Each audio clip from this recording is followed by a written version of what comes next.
then next, this is the one movie that's not new to me. It's actually one of my all-time favorite movies. Is I saw at the Cinemark Classics series. I saw Breakfast at Tiffany's at the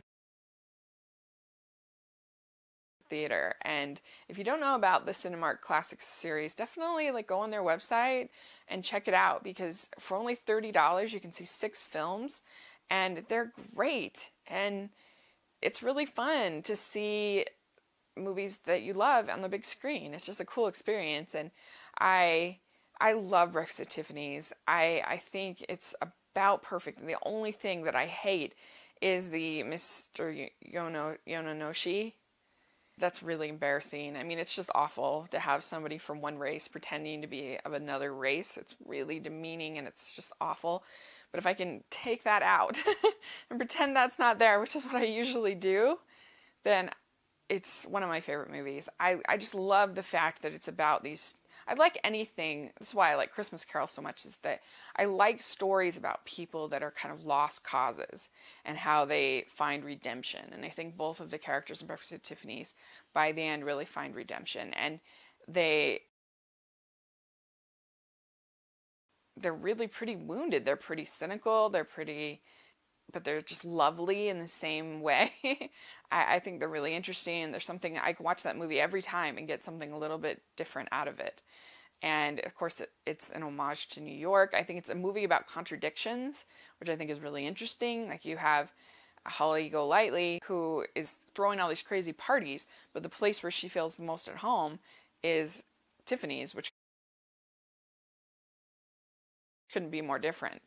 It's all elegance and quiet. And so, just stuff like that's really interesting. I think that, it's interesting that she likes Tiffany's because of the elegance and the quiet, not because of the, here's a woman who is trying twice in the movie to marry for money and is very concerned about money. But then the thing she likes about Tiffany's is how quiet it is and how peaceful. So that's interesting. I don't know, there's so many things. I think the ending scene is perfect. I love it, and he says, what's the matter with you? You're chicken. You got no guts. You're afraid to stick out your neck and admit life's a fact. People do fall in love.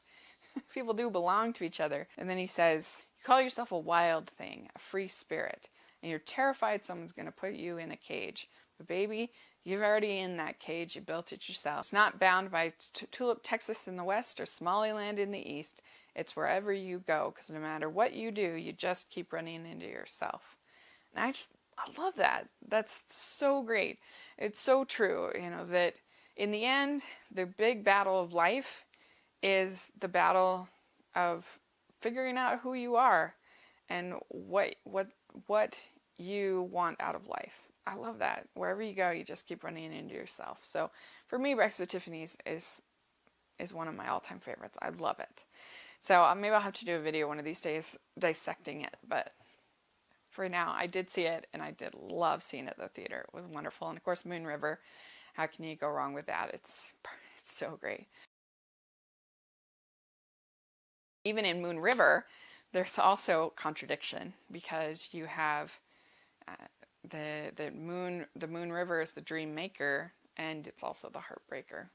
And I would love to hear your thoughts in the comment section, and I will put links down.